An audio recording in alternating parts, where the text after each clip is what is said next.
안녕하세요. 나의 주식일기 김대표입니다. 자, 오늘의 영상 이젠 담아야 합니다. 바닥에서 담는다. 11조 시장 수혜주 지금 공개하겠습니다. 영상 시청하시기에 앞서 좋아요, 구독 한 번씩 눌러주시면 감사드리겠습니다. 자, 일단 오늘의 시장 얼추 한번 또 살펴보고 가야죠. 일단 코스피 같은 경우에는 700 종목, 코스닥 같은 경우에는 1300 종목 가량 상승하는 모습을 보였고, 하락은 코스피 같은 경우에는 164 종목, 코스닥 같은 경우에는 305 종목 정도 하락하는 모습을 보였습니다. 자, 오늘 코스피 지수 같은 경우에는 1.4% 정도 상승하며 마무리했고, 코스닥 같은 경우에는 1.64% 정도 상승하면서 마감된 모습 보여줬습니다. 자, 투자자 매매 동향, 이제 누가 많이 샀고 누가 많이 팔았는지도 빠르게 한번 살펴보면, 오늘은 좀 양 시장의 성질이 많이 달랐죠.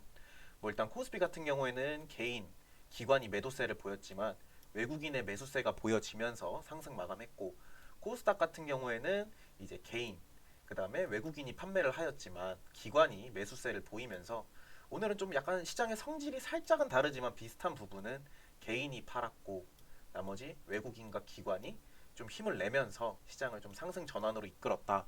이렇게 좀 간단하게 보면 될 것 같습니다. 자, 그 다음 또 오늘의 상한가 종목. 오늘 상한가 많이 갔죠? 오늘 상한가 많이 갔는데 한 5종목만 좀 빠르게 보고 내용이 기니까 넘어가도록 하겠습니다. 일단 대동금속 같은 경우에는 이제 좀 무상증자 권리 이런 것과 하면서 좀 올라갔고, 그다음 비센전자 같은 경우에는 철도, 통신, 방산이 좀 엮이면서 오늘 좀 방산이랑 통신과 방산이 결합된 관련주들이 많이 올랐죠. 에이스테크도 동일합니다. 동일한 내용으로 올랐고, 그 다음에 네이블 같은 경우에는 이제 차세대 통신 소프트웨어, 오늘 통신주들이 잘 갔어요. 세 종목이 통신이기 때문에. 그 다음에 모아텍도 통신입니다. 그래서 앞에 5종목만 보면 오늘은 좀 통신주들이 지금 확실히 강세를 좀 보이고 있다. 이렇게 보면 될 것 같습니다. 자, 제가 오늘 가져온 내용은 뭐냐면 바로 EV입니다. 일단은 달러 시세부터 한번 또 보고 가보도록 하겠습니다. 일단 달러 시세 같은 경우에는 일단은 호르무즈 해협, 그 다음에 이란과 미국이 오늘은 좀 이제 휴전을 하게 되면서 달러는 그냥 약간의 조정, 상승은 하였지만 약간의 조정이 보였다. 이렇게 좀 보면 될 것 같습니다. 자, 그 다음에 WTI도 한번 봐야죠. WTI 같은 경우에는 이제 어제 엄청난 하락을 보여줬죠. 아무래도 호르무즈 해협 이제 좀 개방된다 이런 소식이 나오면서 하락했다가 오늘은 이제 좀 어느 정도 조정의 상승이 보였던 그런 걸로 보시면 될 것 같습니다.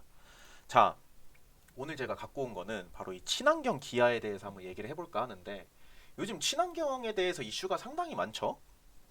일단 좀 눈으로 보였던 부분들을 몇 가지 말씀을 드리면, 최근에 이제 호르무즈 해협이 봉쇄가 되면서 미국과 이란의 전쟁으로 봉쇄가 되면서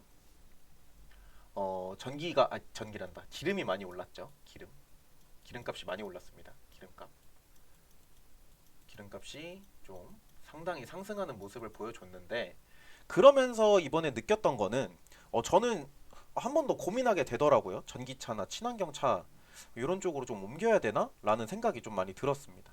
들었던 가장 큰 이유가 일단 차량 오부제에서 이 전기차 같은 경우에는 해당되지도 않고, 그 다음에 기름값이 많이 오르면서 제 집 근처, 이전 영상에서도 한번 제가 얘기했던 부분인데, 저희 집이 이렇게 대로변이 쭉 있습니다. 대로변이 쭉 있고, 저는 이제 이쯤에 살고 있고, 이렇게 나와서 큰 길로 나가면 이제 어디든 갈 수 있는 구조인데, 여기에 주유소가 하나 있고 여기에 주유소가 하나 있습니다. 근데 어느 날은 여기가 닫아요. 그래서 이 주유소로 기름을 넣으러 가면 또 다음 날은 여기가 닫습니다. 그러면 또 유턴을 해서 이렇게 가서 여기서 기름을 넣어야 되고, 이런 불편함을 봤을 때 정말 이번에 기름 이제 미국과 좀 전쟁 때문에 이 기름 수급이 정말 어렵구나. 그러니까 기름값도 많이 올랐죠. 많이 오르고 어, 좀 전기차나 친환경차 시장을 한번 또 고민을 해봐야 되지 않을까라는 이런 생각을 했었는데, 자, 이번에 기아가 글로벌 중장기 EV 라인업이라 그래가지고 2030년까지 P, PV, PBV 포함 총 14개 모델을 확대하면서 풀 라인업 구축을 공개를 했습니다. 일단 대표적으로 EV3, 그다음 EV9, EV4, EV5, 네, 그다음에 이제 네, 이거 카렌스 EV, 그다음에 이게 지금 현재는 나왔죠. 다 나온 상태고, 그다음에 26년 지금 현재 EV2 공개 예정이고요. 그 다음에 이제 계속해서 공개가 예정이 돼 있습니다. 그러니까 기아는 포지션이 확실한 거죠. 그러니까 EV 시장을 확실히 노리고 들어오겠다. 자, 그러면서 기아 차세대 EV 플랫폼 개발 시 핵심 상품성에 대해서도 얘기했습니다. 전기차의 가장 큰 문제가 뭐죠? 바로 배터리입니다. 저희가 이제 아무래도 내연기관 차들이 지금 현재도 많이 판매가 되고 있고, 뭐 전 세계 시장에서 전기차 시장이 커졌다 하더라도 아직도 내연기관을 고집하는 아무래도 가장 큰 이유는 바로 주행거리입니다. 주행거리. 이거를 이제 좀 쉽게 말씀을 드리면, 제가 예를 들어서 뭐 서울에서 부산에 간다고 쳤을 때 약 400km 정도, 혹은 이제 왕복으로 쳤을 때 약 800km 정도를 저희가 이제 통상적으로 잡았을 때, 기름 같은 경우에는 가다가 기름이 부족하면 그냥 주유구 열고 주유기 꽂아가지고 그냥 기름 콸콸콸콸콸 들어가고 돈 내고 그러고 이제 다시 출발할 수 있지만, 전기차 같은 경우에는 그거는 안 되죠. 왜냐면 이 전기를 충전하는 시간이 걸립니다.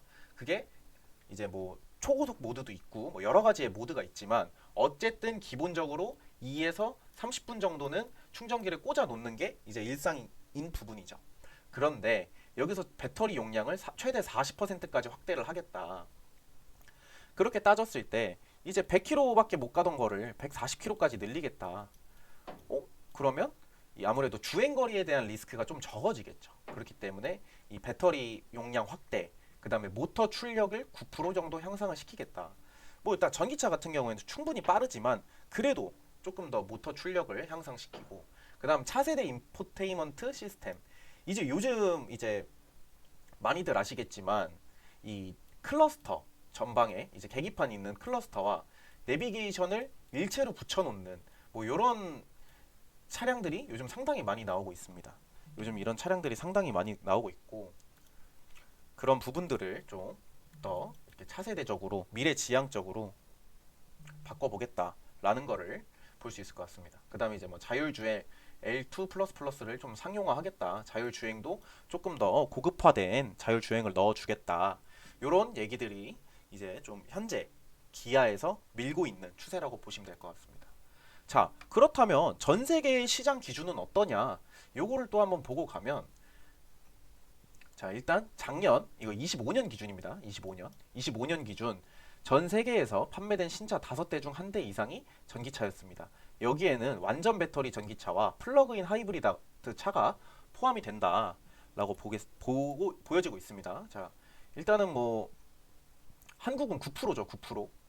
한국은 9%. 그다음 미국이 10%. 그다음에 이제 EU 유럽 연합은 21%. 그다음에 중국 같은 경우에는 48%.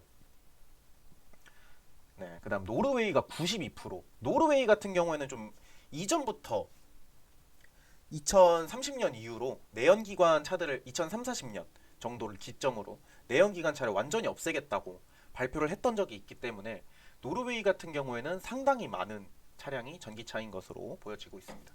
자, 그다음에 뭐 2025년 글로벌 전기차 판매 순위를 보면은 가장 중요한 거는 이제 BYD 중국 기업이죠. 중국 기업. 그다음 테슬라가 3위고요. 그다음에 현대기아가 7위에 자리하는 모습을 좀 볼 수 있을 것 같습니다. 일단은 전기차 시장이 그러니까 정말 많이 커지고 있다라고 좀 보시면 될 것 같아요. 자, 그다음에 친환경의 중요도를 좀 한번 봐보겠습니다. 친환경의 중요도. 왜 도대체 기아를 이렇게 끌고 왔냐라는 걸 보면은, 이제 기아 같은 경우에는 2030년까지 전동화 판매 비중을 크게 끌어올리겠다고 공식적으로 목표를 잡았습니다. 2030년 전동화 차량 판매 목표가 223만 대, 전체 판매의 56%. 그러니까 전체 판매의 절반 이상. 그리고 여기에는 EV뿐만 아니라 이제 하이브리드 계열도 포함돼서 지역별로는 이제 북미가 70%, 유럽이 86%, 한국을 73%까지 전동화 비율을 높이겠다. 뭐 이렇게 얘기를 했다고 보시면 될 것 같고, 자, 그 다음은 이제 EU의 온실가스 감축 목표 강화입니다. 2035년부터는 EU가 사실상 신차를 제로 배출 중심으로 가게 만들었습니다. EU 같은 경우에는 지금도 신차 CO2 규제를 계속해서 쪼이고 있고, 유럽의 제도 방향은 2035년부터는 사실상 신차를 제로 배출 중심으로 가게 만드는 구조로 완성차 업체 입장에서는 유럽의 비중이 크죠. 유럽 시장이 얼마나 큰지 알기 때문에 그렇기 때문에 지금이라도 하이브리드나 뭐 전기차 비중을 키우지 않으면 뭐 벌금이 나올 수도 있고 시장 점유율이 하락할 수도 있죠. 그렇기 때문에 이제 유럽 시장을 위해서 EU 유럽 시장을 위해서 좀 친환경 차. 자, 그러면 이전 거 다시 한번 보시면 자, 노르웨이, 스웨덴, 영국, 스위스, 유럽 연합 여기가 다 유럽이죠. 유럽이라고 볼 수 있습니다. 그러면은 전 세계에 중국을 제외한 6개 나라 중에 5개가 유럽인 겁니다. 그만큼 유럽 시장이 무시 못할 정도로 이 전기차 시장이 상당히 크다. 이렇게 좀 볼 수 있을 것 같고. 그다음에 일단은 뭐 또 다음은 세계의 시장 흐름이 많이 바뀌었죠. 전 세계 전기차 판매가 2천만 대를 넘어서면서 신차 판매의 4대 중 한 대인 수준입니다. 그렇기 때문에 비중이 많이 높아졌다. 이렇게 좀 볼 수 있을 것 같아요. 그리고 25년 1분기까지도 전기차 판매도 전년 대비 35%나 늘었고 나중에 가면 되지가 아니라 지금 제품 라인업을 안 깔아 놓으면 몇 년 뒤에 경쟁에서 밀릴 가능성이 너무 높다는 거죠. 자, 그다음 중국 업체와의 경쟁 글로벌 경쟁이 지속되고 있다. 자, 이후 내용을 좀 보면 요즘 전기차 시장 같은 경우에는 BYD 같은 중국 업체들이 가격, 물량, 속도에서 엄청 세게 나옵니다. 그렇기 때문에 이런 상황에서 기아가 내연기관 위주의 이미지를 가져가면 글로벌 시장에서 브랜드가 당연히 늦어 보일 수 있죠. 그렇기 때문에 EV뿐만이 아니라 하이브리드, 목적 기반차, 소프트웨어, AI 차량까지 묶어서 우리는 미래차입니다. 라는 그림을 좀 보여주고 싶은 게 아닌가라고 보입니다. 자, 그 다음에 네 번째, 그 다음에 이제 그 다음 5번째. 제가 여기에 적지 않았는데, 일단 수익성에 또 아무래도 조금 방어를 하는 모습을 보여줘야겠죠. 근데 제가 이 부분을 좀 다시 보여드리면 보셔서 아시겠지만 아직 현대기아가 사실 시장 점유율이 그렇게 높진 않아요. 3%대면 엄청 물론 전 세계 완성차 기준에 7등이라는 정말 높은 등수를 보여주고 있지만 그래도 아직은 조금은 전기차 시장에서 현대기아가 살짝 부족하지 않나라는 모습을 좀 보여주는데 일단 뭐 전기차만으로 지금 바로 돈을 벌기는 조금 어렵겠죠. 그래서 기아 같은 경우에는 EV만 올인하는 게 아니라 하이브리드까지 같이 확대를 하는 모습을 보여주고 있습니다. 그래서 EV 126만 대, 그 다음에 XHEV 107만 대를 목표로 따로 제시했어요. 그 말이 무엇이냐? 자, 또 오늘 메모장 한번 켜고 또 얘기를 마저 드리면 자, 그렇다면 그 말이 무엇이냐? 하이브리드로 실적은 받치면서 EV 전환 시간을 벌겠다. 이렇게 볼 수 있는 거죠. 충분히 이해가 되죠? 충분히 이해가 되고 일단은 가장 중요한 거는 제가 뭐 계속 말씀을 드리지만 이 전기차 시장이 계속 상승은 하지만 아직도 내연기관도 만만치 않게 계속해서 판매되는 모습을 보여주고 있습니다.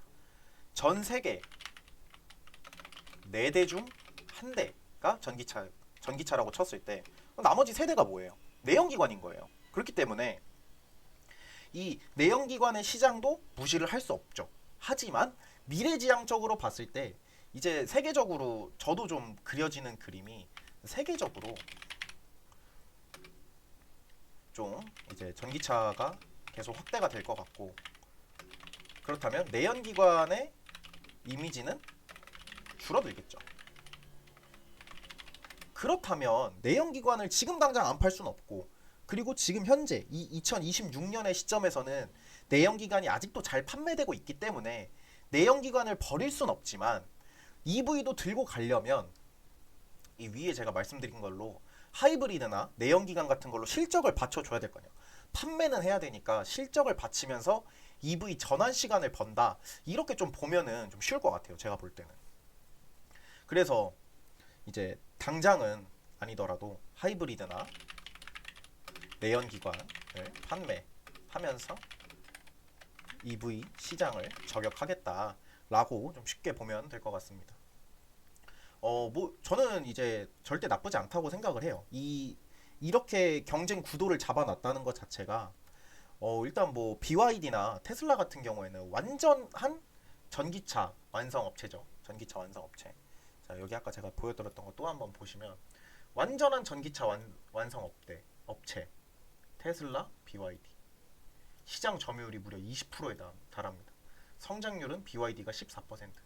아까 제가 말씀드렸던 것처럼 중국이 지금 찍어 누르는 거예요. 이거는 정말 많이 찍어내서 찍어 누르고 있는 거예요. 전기차 시장을. 뭐 테슬라 같은 경우에는 지금 원체 유명하죠. 뭐 자율주행, 뭐 FDS라던가 그다음에 뭐 최근에 뭐 사이버 트럭 발표, 뭐 이런 부분들이 이제 좀 테슬라 같은 경우는 미래지향적인 애초에 컨셉 자체가 미래지향적 전기차였기 때문에 이 국내 시장 혹은 이 외국 시장까지 전 세계 시장에서 살아남으려면 우리 현대 기아 그리고 기아차가 조금 더 상승하는 모습을 보여줘야 되지 않을까. 이제 그 쟁점에 전기차 라인업들을 꾸준히 공개를 하면서 전 세계 시장을 공격하겠다. 좀 이렇게 보면 쉬울 것 같습니다. 그리고 우리나라가 유럽이랑 좀 다른 포인트들이 몇 가지 있거든요. 유럽이랑 좀 다른 포인트가 있는데 뭐냐면 유럽은 외건을 선호합니다. 이제 우리가 흔히 아는 뭐 i30 혹은 i40 그 다음에 G70 슈팅 브레이커 같은 차들 외건이라고 하죠. 이제 뒤에가 이렇게 승용차처럼 떨어지는 게 아니라 자 우리 승용차 일반적으로 그릴 때 이렇게 그리잖아요. 이렇게 이게 이제 승용차의 모습이라면 이제 외건 차들은 이렇게 좀 둥그스름하게 이렇게 떨어져. 그런데 이게 또 SUV는 아니에요. 왜냐? 앞에와 이제 이 전체적인 모습을 봤을 때는 승용차와 동일하지만 승용차처럼 뒷유리가 이렇게 떨어지는 게 아닌 이렇게 쿠페형의 모습을 그리는 걸 외건이라고 합니다. 유럽은 애초에 외건 시장이 인기 엄청 많아요. 우리나라 같은 경우에 이 i30, i40, G70 슈팅 브레이커 많이 안 샀거든요. 근데 이게 유럽 시장에서 인기가 상당하다. 좀 이렇게 보면은 유럽 시장이 국내 시장과는 느낌이 좀 많이 다르다라는 거를 한번 또 볼 수 있을 것 같습니다. 자, 그러면 오늘 뭐 추천 종목은 뭐냐? 오늘의 추천 종목은 바로 SK 이노베이션입니다. SK 이노베이션.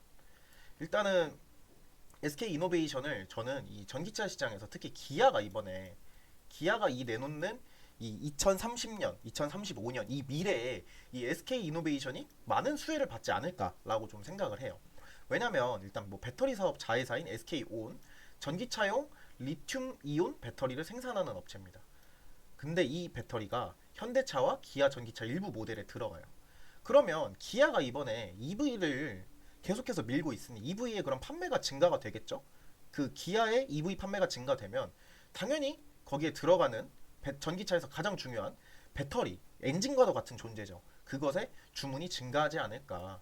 그러면 기아가 전기차 라인업을 확대하면서 충분한 수혜주가 되지 않을까라고 저는 좀 생각을 하는 겁니다.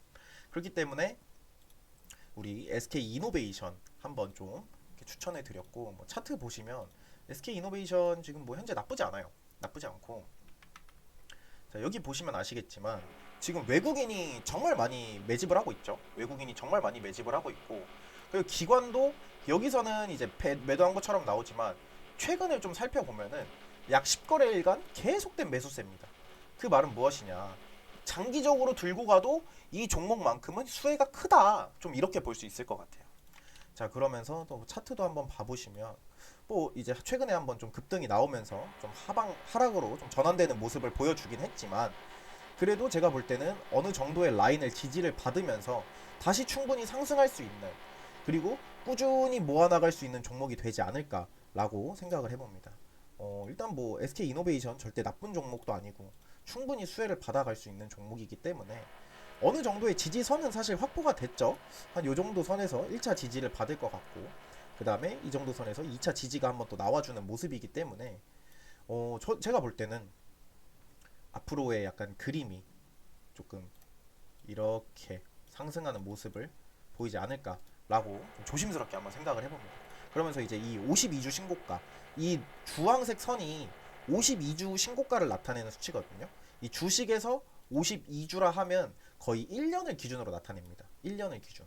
그렇기 때문에 이 52주 신고가 근처까지 한번 또 강하게 돌파하는 모습을 보이지 않을까라고 생각을 하면서 이제 이 SK 이노베이션을 추천을 한번 드렸고, 오늘 시장도 이제 좀 힘들었고 뭐 아무래도 상승 곡선은 그렸지만 여기 보이시는 것처럼 변동성이 상당히 많은 장이었죠.